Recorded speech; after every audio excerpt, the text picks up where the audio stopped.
The cold concrete wall pressed against my back as the click of a gun hammer echoed through the empty parking garage. The boss's son, Declan, stepped closer, his face half hidden in shadow. "Don't scream," he whispered, the barrel of his pistol now pressing into my ribs. "Just hand over the commission check, Margot." My fingers trembled as I reached for my purse. $47,000, the largest commission in company history. 3 months of sleepless nights, endless client meetings, and meticulously crafted proposals, all culminating in this moment, with a gun against my side. "Please," I whispered, "this is everything to me." Declan's lips curled into a smile that made my skin crawl. "Should have thought about that before you started showing up Daddy's golden boys." His free hand yanked my purse away. "Women like you don't understand how things work here." He rifled through my bag until he found the envelope, thick and white with the company logo embossed in gold. The check that would have paid off my mother's medical bills, covered my brother's college tuition,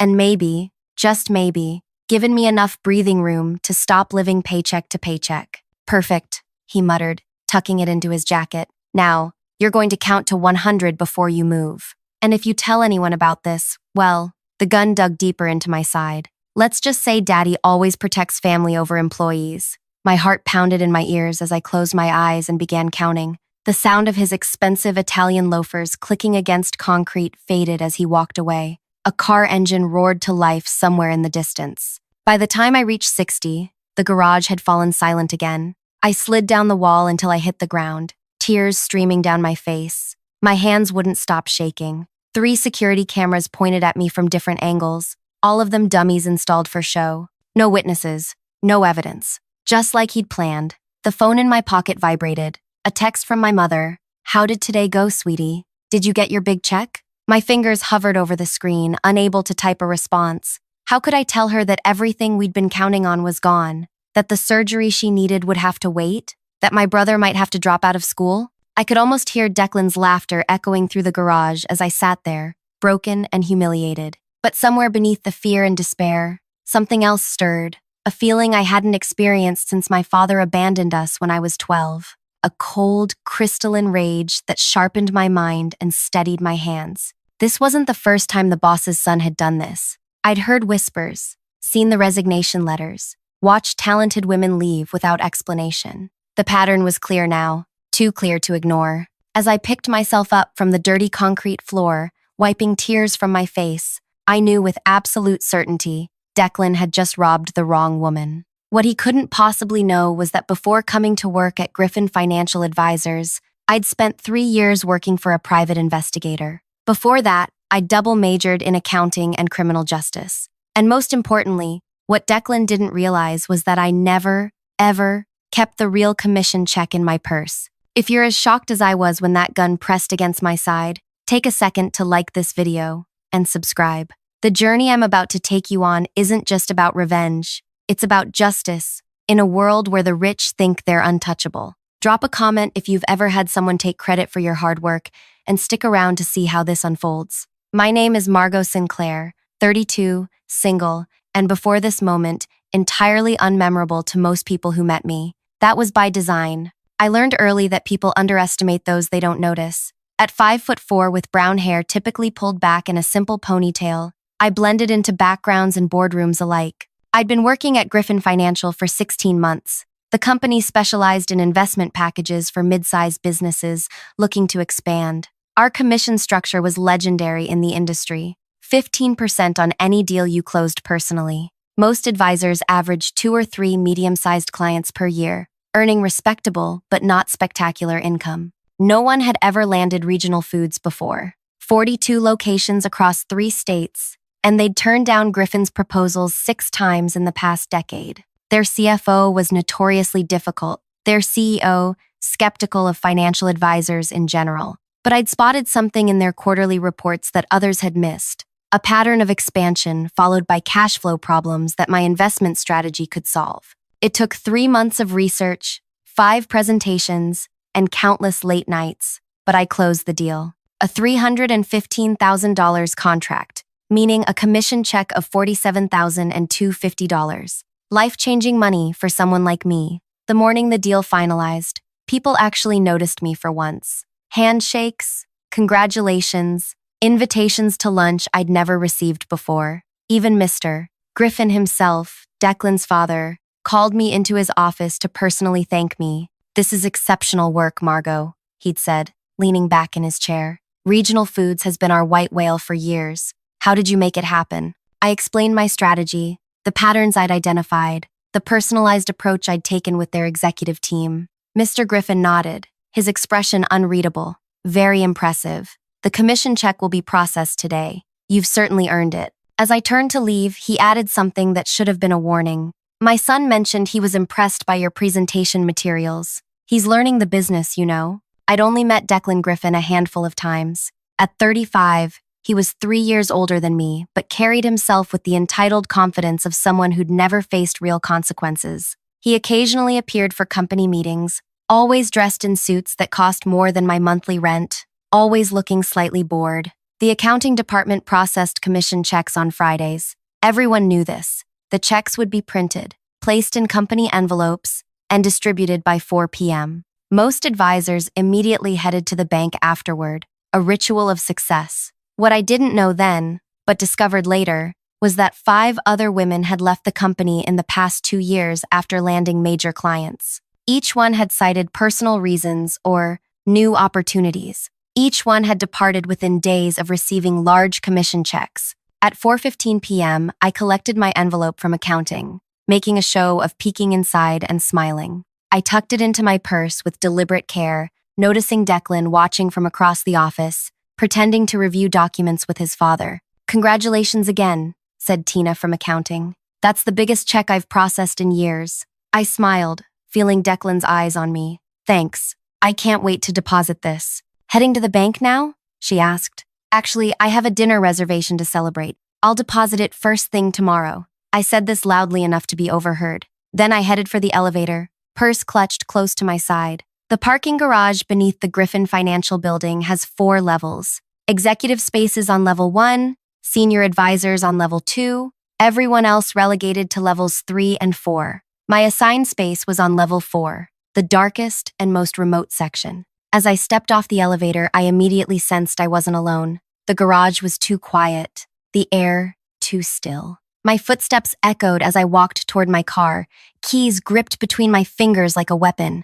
I'd almost reached my car when I heard him, a soft footfall behind me, deliberately timed with my own steps. I turned, but it was too late. Declan moved quickly, shoving me against the wall, the gun already drawn. What happened next? The robbery, the threats, left me sitting on that concrete floor, watching him drive away with what he thought was my future. But here's what Declan didn't know. I had been watching him for weeks. I had noticed the pattern. And most importantly, I had already been to the bank that morning, depositing the real check hours before accounting ever handed me the decoy envelope. What he had stolen was an empty envelope containing nothing but a folded piece of paper. The question wasn't whether I would get revenge.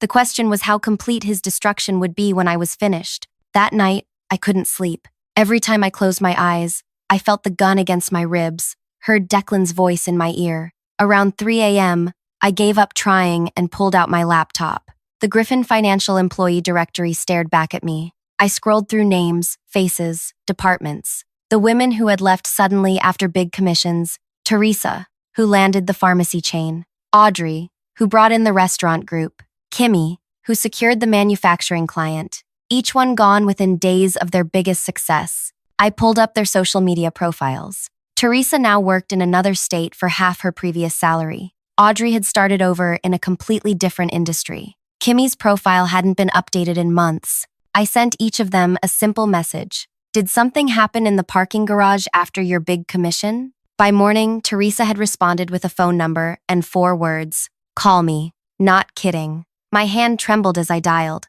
She answered on the first ring.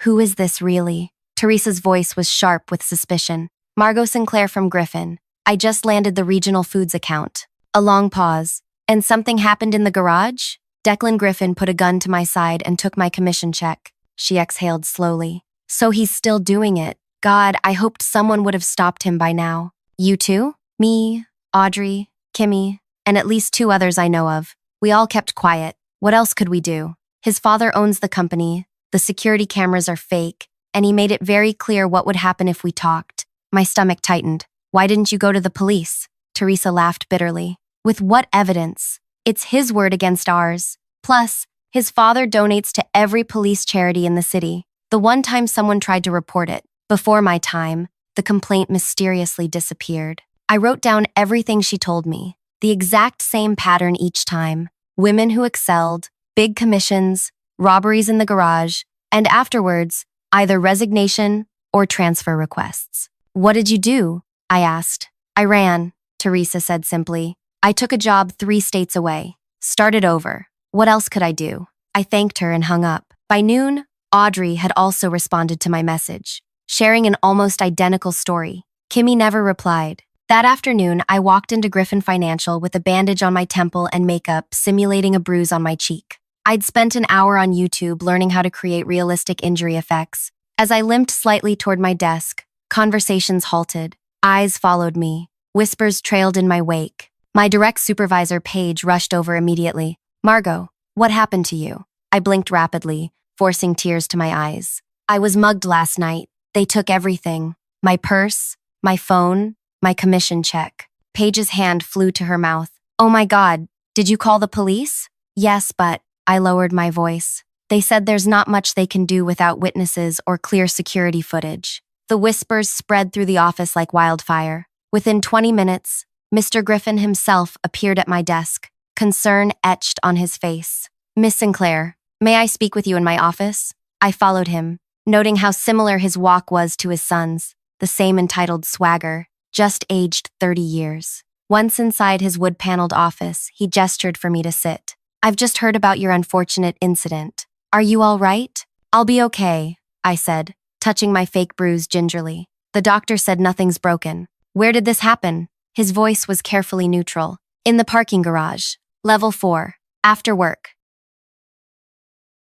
His expression didn't change, but his fingers tightened almost imperceptibly on his desk. Did you see who did it? It was dark, I said, but he knew my name and about my check. Mr. Griffin's eyes narrowed slightly. That's concerning. Perhaps an inside job. We'll investigate, of course. He cleared his throat. About your commission, we can stop payment on the check and reissue it. It's the least we can do. Thank you, I said, looking appropriately grateful. That would help so much. My mom needs surgery, and I was counting on that money. His smile didn't reach his eyes. Of course. Family is everything, isn't it? That evening, Declan wasn't at the office, nor did he appear the next day. By Wednesday, rumors circulated that he'd been sent to handle business matters at a client site in another state. Meanwhile, I continued my research. Using skills from my PI days, I dug into Declan's life. His social media was filled with photos of expensive cars, exclusive clubs,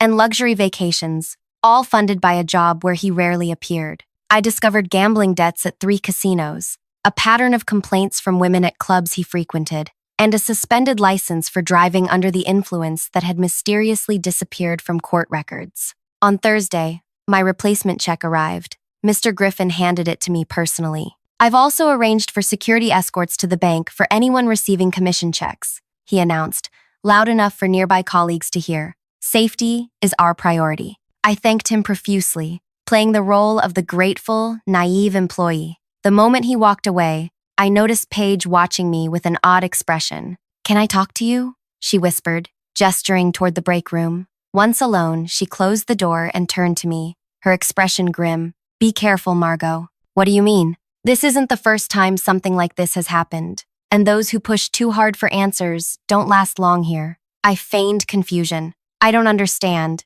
She glanced at the door nervously. 3 years ago, a woman named Lynn landed the hospital group account. Huge commission. She was mugged in the garage too, but she swore she recognized the attacker and went to the police. What happened? 2 things. First, the police report vanished. Second, she was fired for performance issues a week later. No references, blacklisted in the industry. Last I heard, she was working retail somewhere. My heart raced. Why are you telling me this? Paige's eyes met mine. Because I was Lynn's friend, and because yesterday, when Mr. Griffin announced the security escorts, I saw something in your eyes. You're planning something, aren't you? The question hung in the air between us. A test, a trap, or possibly an ally. I just want to move forward, I said carefully. Good, Paige nodded. That's smart. She turned to leave, then paused. By the way, your bruise makeup is smudging on the left side. I froze. What? What?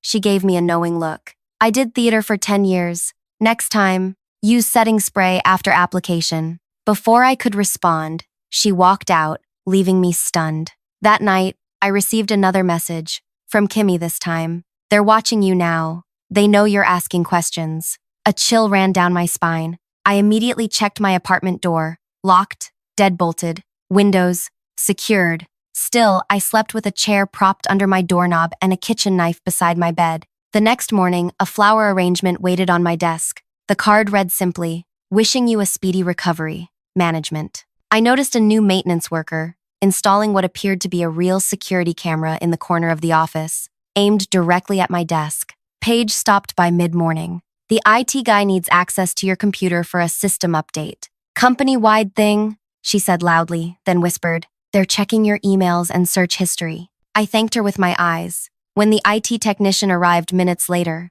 I welcomed him with a smile, knowing my work computer contained nothing incriminating. My real research was all on my personal laptop at home. At lunch, I received a call from an unknown number. "Miss Sinclair?" A man's voice, unfamiliar. "This is Detective Powell with the police department. We'd like to follow up about your mugging report." My pulse quickened. I hadn't filed a police report. This was a trap. "I'm sorry," I said. "I think you have the wrong person. I haven't filed any reports recently." A pause. "Are you sure? We have a Margot Sinclair who reported being mugged in a parking garage on Friday." "That wasn't me," I insisted. "Perhaps another Margot?" After hanging up, I immediately texted Teresa. "They're setting traps. Someone just pretended to be police." Her response came quickly. "Get out now." Not worth it, but it was worth it. Not just for me, but for Teresa, Audrey, Kimmy, Lynn, and every other woman Declan had robbed at gunpoint. That afternoon, Mr. Griffin called me into his office again. This time, his demeanor was colder. "Miss Sinclair, security found something interesting on their new cameras." He turned his monitor toward me, showing footage of me at my desk, making phone calls. "You seem to be spending a lot of company time on personal matters." "I'm sorry," I said, lowering my eyes. "I've been dealing with insurance about the mugging and my medical bills." "Of course." His smile was thin.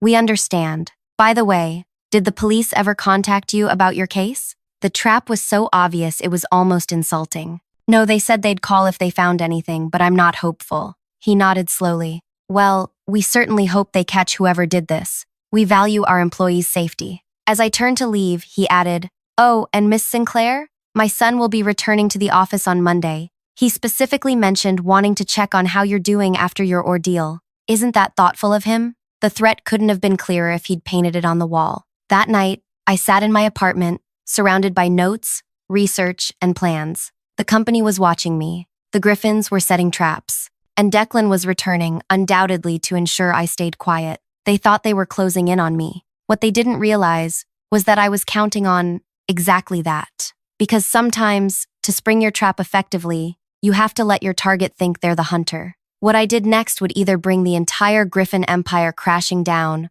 or cost me everything. Monday morning arrived with a knot of tension in my stomach. I'd spent the weekend preparing, barely sleeping, obsessively checking every detail of my plan. When I walked into Griffin Financial, Declan was already there, leaning against Paige's desk, laughing about something. Our eyes met across the office. His smile widened, predatory and confident. He straightened his expensive tie and walked directly toward me. "Margot, I heard about what happened." His voice carried just the right amount of concern. "Terrible business. How are you feeling?" Every eye in the office was on us. This performance was for them, establishing his innocence, his concern, his alibi. "Much better, thank you," I replied, matching his public facade. He lowered his voice. "We should catch up properly. Lunch, perhaps? I'd love to hear more about how you landed regional foods." The implied threat hung between us. I gave a small nod and he walked away, satisfied with his power play. Throughout the morning, I felt the weight of surveillance.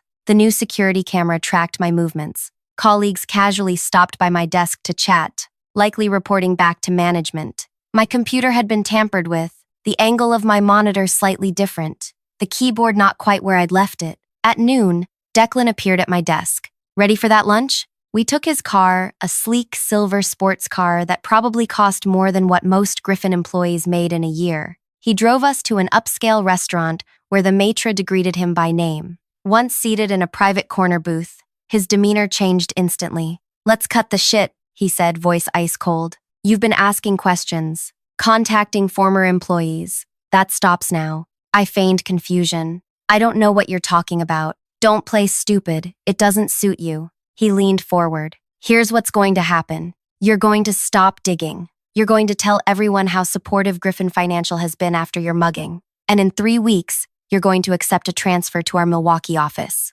And if I don't?" His smile turned cruel. "Remember Lynn? She thought she could prove things too. Now she can barely get a job stocking shelves." He took a sip of water. "My father built this company from nothing. Our name means something in this city. Yours doesn't. So who do you think people will believe?" I looked down at my plate, playing the part of the intimidated victim. "I understand." "Good girl," he signaled for the waiter. "Now order something expensive. My treat. Consider it compensation for your discomfort." During lunch, I excused myself to use the restroom. Once alone, I sent a pre-composed text to an unlisted number. Phase 1, complete. When we returned to the office, I acted subdued, defeated. Exactly what Declan expected. That afternoon, Mr. Griffin called me in again. "How was lunch with my son?" "Very nice," I said quietly. He was concerned about my well-being. "Excellent." He slid a paper across his desk. "This is a transfer opportunity to our Milwaukee office.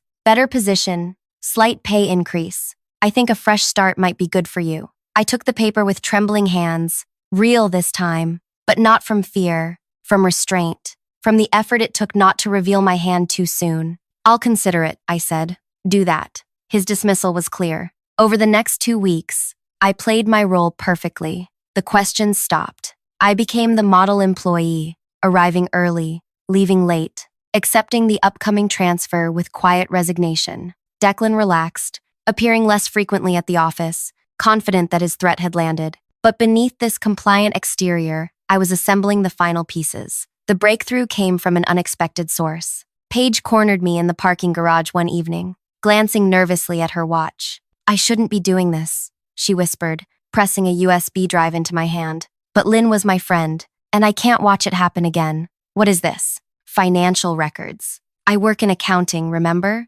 Declan doesn't just rob women at gunpoint. He's been embezzling for years, small amounts from client accounts, disguised as management fees. His father covers for him, adjusts the books." My heart raced. "Why are you helping me now?" "Because you're not the only one who's been building a case," she said. "And because yesterday they announced my position is being eliminated due to restructuring." I squeezed her hand. "I won't waste this." That night, I analyzed the files. Paige had provided the missing link, proof of financial crimes that went beyond the robberies. With this, I could move forward with the final phase. 3 days before my transfer, I requested a meeting with Mr. Griffin to discuss transition details. When I entered his office, Declan was there too, examining documents at his father's desk. "Ah, Margot, come in," Mr. Griffin said. "Declan wanted to join us since he'll be handling some of your accounts after you leave." "Perfect," I said, sitting down. "Actually, I wanted to discuss something with both of you." Their expressions remained neutral, expectant. "I've been thinking about my future at Griffin Financial," I began. "We're excited about your fresh start in Milwaukee," Mr. Griffin interrupted smoothly. "Yes, well." I took a deep breath. "I've decided not to accept the transfer." The temperature in the room seemed to drop. Declan's smile disappeared. "That's disappointing," Mr. Griffin said carefully. "May I ask why?" "Because I'd rather stay here and continue building the relationships I've established with clients like Regional Foods." Declan leaned forward. "We really think the Milwaukee opportunity would be better suited." "I'm not going to Milwaukee," I said firmly, "and I'm not keeping quiet about what happened in the parking garage." The mask slipped. Mr. Griffin's expression hardened. "Miss Sinclair, think very carefully about what you're implying." "I'm not implying anything. I'm stating facts. Your son robbed me at gunpoint, just like he robbed Teresa, Audrey, Kimmy, Lynn, and others before me." Declan laughed, but it sounded hollow. "That's absurd. You have no proof." "Actually," I said, reaching for my phone, "that's where you're wrong." This was the moment everything hinged on. The culmination of weeks of planning, of careful positioning, of allowing them to believe they had the upper hand. The night you robbed me, you took an envelope you thought contained my commission check. What it actually contained was a blank piece of paper, because I'd already deposited the real check that morning. Confusion flickered across Declan's face. You see, after hearing rumors about women being robbed, I took precautions, including wearing this. I pulled out what looked like a simple silver pen from my jacket pocket. It's a high-definition audio-video recorder. I captured everything in that garage. Your face, your voice, your gun, your threats. Mr. Griffin's face paled. You're bluffing. Am I? I turned to Declan. You said, and I quote, should have thought about that before you started showing up daddy's golden boys. Women like you don't understand how things work here. Declan's expression confirmed it before he could compose himself. That recording would be your word against mine. Mr. Griffin recovered quickly. And no jury would believe an edited video over a respected business leader's testimony. You're right, I agreed. Which is why I didn't just record Declan. I've spent the past month building a case. Testimonies from 6 former employees who experienced the exact same robbery. Financial records showing patterns of embezzlement disguised as management fees. And most damning of all, evidence of your systematic cover-ups, including using company resources to intimidate victims. I placed a thick folder on his desk. This isn't just about one robbery. It's about years of criminal activity. And copies of everything are already with my attorney, 3 news outlets, and the State Financial Crimes Unit, set to be released if anything happens to me. The silence in the room was deafening. Declan looked to his father, panic replacing his usual arrogance. What do you want? Mr. Griffin finally asked, his voice barely above a whisper. Justice, I said simply. But I'm realistic about how the system works for people like you. So here are my terms. First, financial restitution to every woman Declan robbed, plus damages. Second, you both resign from Griffin Financial immediately. Third, the company establishes a trust fund for female employees' education and advancement, administered by an independent board. You'd destroy everything we've built over a few commission checks? Mr. Griffin's voice shook with rage. No, you did that yourselves. I'm just bringing it to light. And if we refuse? I stood up, gathering my belongings. Then tomorrow morning, every client, employee, and regulator will receive evidence of your crimes. Your choice. As I walked toward the door, Declan lunged forward, grabbing my arm. You think you can threaten us? Do you know who we are in this city? I looked him directly in the eyes. I know exactly who you are. That's the problem. Mr. Griffin pulled his son back. We need time to consider your proposal. You have until 9 a.m. tomorrow, I said, and walked out. The next morning, I arrived to find the office in chaos. Overnight, news had broken that both Griffins had resigned, citing personal reasons. An emergency board meeting had installed Paige as interim CEO.